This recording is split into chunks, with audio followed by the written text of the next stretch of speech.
静岡でまだ走っとったけど、富山まで来るのな、あれ。聞いたら、いや、向こうへみんな持ってくる、そういうのみんな持ってくるって。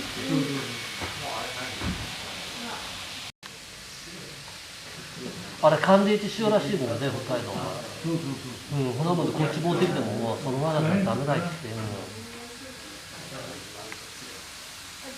交通局の東山線ってそれは全部海外だな。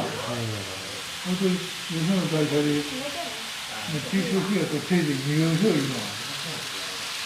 一番見るのにあんなね、こういうやつだね。はい、じゃあ、いたれ。上下横じゃ横の。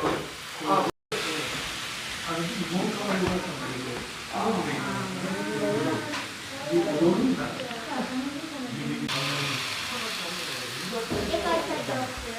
2回来ない。